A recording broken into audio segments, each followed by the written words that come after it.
الساعة 6 بالليل محمد قاعد على المكتب وقدام منه قائمة طويلة من الحاجات اللي المفروض يعملها من مهام وتسليمات ومذاكرة وتمارين.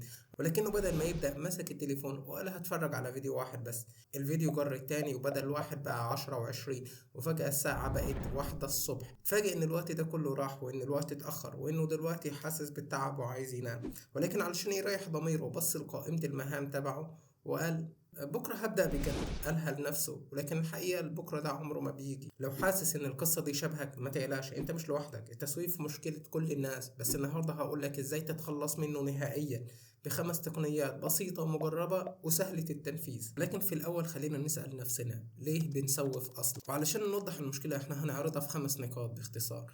النقطة الأولى المثالية الضارة. عاوز الحاجة تطلع مظبوطة 100% ومن أول مرة، بالتالي مش هتبدأ لأن كل شيء في الأول بيكون ناقص ومحتاج تطوير.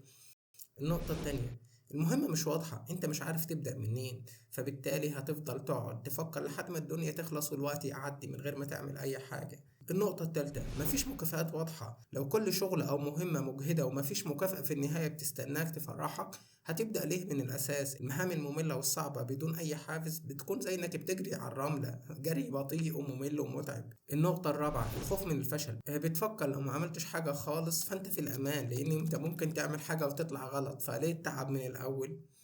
النقطة الخامسة الانشغال بالملهيات. انت دماغك بيحب الانتخاب وبيحب يتكيف بسرعة، واحنا في زمن ملهيات كتير حواليك متوفرة وبدون مجهود. الانترنت والسوشيال ميديا والترفيه والالعاب، ودول حرفيا اعداء البدايات. ولكن ما تقلقش، أميل جايب لك الحل النهاردة. هشارك معاك 5 تقنيات وحلول هتحل لك المشكلة وهتخلصك منها نهائيا. الحل الأول قاعدة الإنجاز، قاعدة ال5 ثواني. خلينا متفقين لو استنيت لحد ما تكون جاهز هتفضل مستني طول عمرك. عمر كان بيحلم يبدأ مشروعه، ولكنه دايما كان بيقول هبدأ من بكرة، لسه محتاج أذاكر أو أدرس أكتر عن المجال. لحد ما جرب قاعدة ال5 ثواني. أي فكرة بتيجي له في دماغه ينفذها قبل ما عقله يبدأ يلاقي أعذار ويسوف.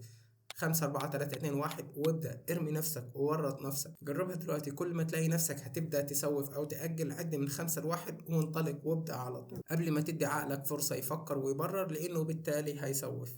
التقنية التانية البومودورو تكنيك. اختصار دي من أعظم الطرق اللي هتساعدك على الدراسة من خلال 25 دقيقة بس مش أكتر. سارة كانت عندها مشكلة إنها بتقعد تذاكر بالساعات فتزهق وتأجل، بس لما سمعت عن البرومودورو تكنيك جربت الطريقة دي. 25 دقيقة شغل بتركيز و5 دقايق راحة. تكررها 4 مرات وبعدها بتاخد بريك كبير، وبعد أسبوع بقت بتخلص مذاكرتها بسرعة وبدون تسويف وبإنجاز أكتر.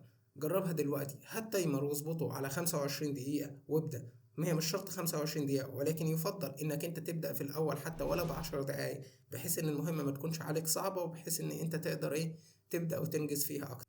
النقطة التالتة قاعدة الدقيقتين. بص يا صديقي، لو الحاجة بتاخد أقل من دقيقتين دي مش محتاجة تتكتب أصلا، دي محتاجة تتعمل دلوقتي. أحمد كان بيكسل يروح الجيم فكان بيسوف كل يوم لحد ما مدربه قال له ما تركزش على الجيم كله، فكر في أول خطوة بس. البس هدوم التمرين واعمل تمرينة بسيطة دقيقتين بس، وبعدها شوف هتكمل ولا لا.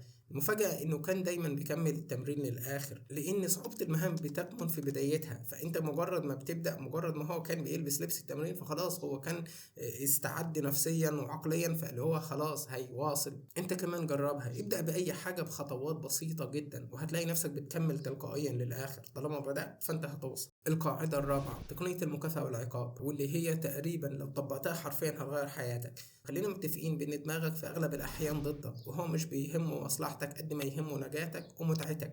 غير كده اي شيء اخر بيعتبر كماليات بالنسبة له. لو مش قادر تلتزم اعمل اتفاق مع نفسك بحيث يكون في مكافأة وفي عقاب. مريم كانت عندها مشكلة في كتابة مقالاتها فقررت تلعب لعبة مع نفسها. لو كتبت المقالة في الوقت المحدد هتكافئ نفسها بمشاهدة فيلم أو حلقة أنمي أو أي حاجة مناسبة ليها كمكافأة. ولكن لو سوفت هتحرم نفسها من حاجة بتحبها. بالتالي هي هنا حطت نفسها قدام مواجهة، إما تكسب الحاجة اللي بتحبها أو إما تخسر الحاجة اللي بتحبها. جربها دلوقتي، حط مكافأة صغيرة لكل إنجاز وعقاب لو ما خلصتش المهمة. انت محتاج تحط مكافأة وعقاب بحيث تجبر عقلك على الالتزام، ولازم تكون صادق مع نفسك في تطبيق الامر، يعني ما تفوتش عقاب وما تفوتش مكافأة. النقطة الأخيرة البيئة، وما أدراك ما البيئة. انت لازم تجهز بيئتك علشان تساعدك تركز. خطوة بسيطة انك تشيل المشتتات ده بيساوي تركيز أعلى.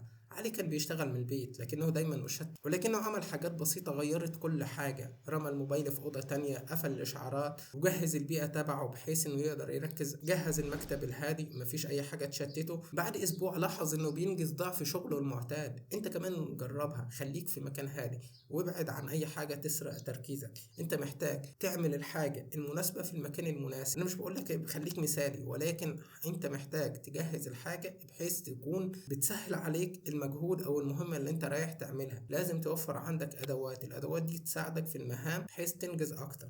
يعني ما تبخلش على نفسك انك تستثمر في حاجات مفيدة لك، سواء في مكتبك او في مكان نومك، بحيث انها تساعدك. لان برضو النوم من العوامل المميزة اللي هتساعدك انك تتحسن في حياتك اكتر. دلوقتي انت معاك 5 من اقوى تقنيات هتساعدك تتخلص من التسويف نهائيا.